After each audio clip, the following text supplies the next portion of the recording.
नमस्ते, प्रणाम। मैं सुधीर शर्मा भट्ट। आप लोगों को पता ही है, भारत आंदोलन का देश रहा है, आंदोलन करने वालों का देश रहा है और इसी आंदोलनों के कारण ही हमें आज़ादी भी मिली है। यह एक ऐसा हथियार था जो कभी कभी हिंसक हुआ, लेकिन हमेशा भारत में अहिंसक आंदोलन ही होते रहे और उसका परिणाम भी अच्छा रहा। और भारत के जो अभी हमारे राष्ट्रपिता महात्मा गांधी जी जो थे, उनके द्वारा भी कई सारे आंदोलन चलाए गए जिसमें कभी हिंसा नहीं हुआ। एक दो को छोड़ के कभी हिंसा हुआ ही नहीं। उसका परिणाम भी सार्थक रहा और हमें 1947 में आज़ादी भी मिली। ऐसे ही एक आंदोलन हुआ और उस आंदोलन में दो पार्टियों के बड़े नेताओं का उद्भव हुआ। बिहार में माननीय श्री लालू प्रसाद यादव जी का उद्भव हुआ और उत्तर प्रदेश में जो जन्म हुआ वह जन्म हुआ माननीय श्री मुलायम सिंह यादव जी का। ऐसे ही साउथ में जो हुआ था वह डीएमके और एआईडीएमके पार्टियों का उदय हुआ। इंडियन राजनीति में आंदोलन से उत्पत्ति कई सारे लोगों का होता है और उनका जो मोटो होता है वो बहुत अच्छा होता है, लेकिन समय के साथ ही बदलाव भी देखने को मिलने लगता है। ऐसे ही 2012 के करीब एक आंदोलन हुआ अन्ना जी के नेतृत्व में, जो महंगाई, भ्रष्टाचार और कई सारे ऐसे मुद्दाएं थीं जो यूपी गवर्नमेंट को लेके लोगों ने सड़क पर उतरना चालू कर दिया। पहली बार हम लोगों ने अपनी ज़िंदगी में जनमानस को रोडों पे मसाल लेके उतरते हुए देखा था। और उस राजनीति के केंद्र में कई सारे नए चेहरे थे, जिसमें एक चेहरा था दिल्ली के वर्तमान मुख्यमंत्री अरविंद केजरीवाल जी का, जो लोगों को मंच से बोलते थे कि जो राजनीति है वो दलदल है, कीचड़ है और सभी लोगों को समान अधिकार मिलना चाहिए। किसी के लिए विशेष अधिकार और किसी के लिए असामान्य अधिकार नहीं होना चाहिए। वीआईपी कल्चर खत्म होना चाहिए। जब हम कभी नेता बनेंगे तो हमारी ज़िंदगी बहुत ही आसान रहेगी, बहुत ही साधारण चीज़ों में रहेगा।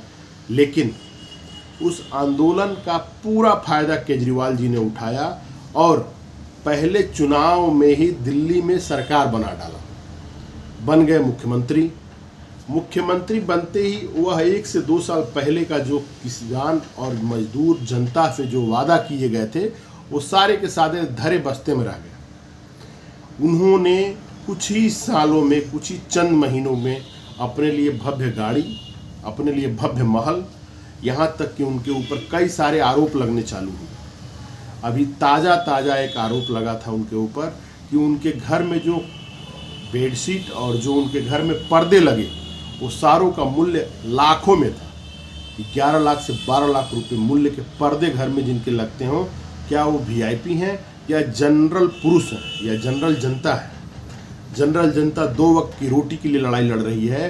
वहीं पे हमारे जो नेता हैं, जो किसी ऐसे आंदोलन से उत्पत्ति हुए हैं, जो कहते थे कि हम कभी विशेष सुविधा लेंगे ही नहीं, ऐसे लोगों के घर में 12-12 लाख रुपए के पर्दे लगे। अभी हालिया बयान जो उनके थे वह केंद्र सरकार के हमेशा विरुद्ध ही बात की है। उनकी उत्पत्ति हुई थी कि हम कांग्रेस से कभी सपोर्ट नहीं करेंगे और कांग्रेस के खिलाफ ही लड़के वो सत्ता में आए। दिल्ली में वो कांग्रेस के साथ गठबंधन में है। फिलहाल ये तो सारी पार्टियों का चरित्र होता है कि वह विनरेबिलिटी के ऊपर ही गठबंधन करती है कि हम किसके साथ जुड़ के जीत सकते हैं।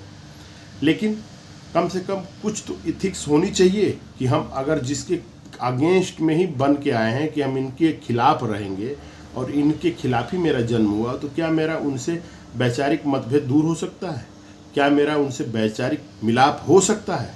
ऐसा हुआ, दिल्ली की राजनीति में हुआ और अरविंद केजरीवाल जी ने इस राजनीति को पहनाया, लोगों को दिखाया कि ऐसा भी हो सकता है। अभी एक बहुत ही बड़ा मैटर बन के मार्केट में उभरा हुआ है यानी CAA। ये है सिटीजनशिप अमेंडमेंट बिल, जो आज से 3 साल पहले भारत सरकार ने लाई हुई थी, लेकिन कुछ कारणों से इसको रोका गया था और बोला गया था कि हम इसको लॉन्च करेंगे इसी 2024 के पहले चुनाव से पहले। भारत सरकार ने इसको मार्केट में लॉन्च कर दिया, यानी कि अप्लाई कर दिया। संसद से बना कानून होने के कारण पूरे देश में लागू हुआ। इस कानून के तहत हम अपने देश के चारों तरफ जो हमारे हिंदू भाई बहन हैं माइनॉरिटी के रूप में जो वहाँ पे पीड़ित हैं, वह भारत में अपने अधिकार ले सकते हैं। हिंदू, सिख, जैन, ईसाई और बौद्ध, यानी कि मुस्लिम को छोड़ के सारे जो नॉन मुस्लिम हैं वो भारत में आके अपनी नागरिकता ले सकते हैं, जो 2014 से भारत में रह रहे हैं। यानी कि जो हमारे पड़ोसी देश हैं अफगानिस्तान, पाकिस्तान, बांग्लादेश, यहाँ पे माइनॉरिटी हैं हिंदू, सिख, ईसाई, बौद्ध, क्रिश्चियन और पारसी, ये लोग भारत में आके शरण ले सकते हैं। अगर जब माइनॉरिटी के लिए एक कानून है तो सही है। इसी चीज़ को लेके माननीय श्री अरविंद केजरीवाल जी का एक ट्वीट आया कि हमारे देश में संसाधनों की कमी हो जाएगी और ऐसे लोगों को भारत सरकार कहाँ रखेगी, कहाँ से हम इनको नौकरी देंगे और कहाँ से इनके लिए हम वो करेंगे, कैसे इनकी सुविधाएं हम देंगे, स्कूलिंग कैसे कराएंगे बच्चों को। इनकी पूरी जो संख्या होगी करीब 50 लाख होगी। आपको बताते चलें, भारत पिछले 5 सालों से रोहिंग्यों से प्रताड़ित है और पीड़ित है। भारत में कश्मीर हुआ, उत्तर प्रदेश, मध्य प्रदेश, बिहार हुआ, जो नेपाल का बॉर्डर है, और आसाम और बंगाल पूरी तरह से रोहिंग्यों से भर चुका है।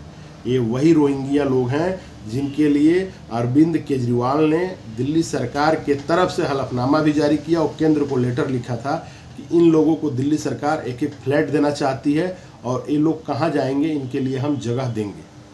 तो अरविंद केजरीवाल जी से जनता पूछ रही है कि क्या रोहिंग्या जो थे, क्या वो सिर्फ मुसलमान होने के कारण भारत में रहने के लिए परमिटेड थे, उनको आप फ्लैट देने की घोषणा कर रहे थे, और जो नॉन मुस्लिम, जो दलित हैं और जो बहुत ही पिछड़े लोग हैं, जो बहुत ही प्रताड़ित लोग हैं अपने देशों में, वह भारत आने के लिए एक हिंदू बहुल इलाका होने के कारण अगर उनको हम यहाँ पे सिर्फ नागरिकता देने की बात कर रहे हैं तो उसका आपने इतना खुल के विरोध क्यों किया।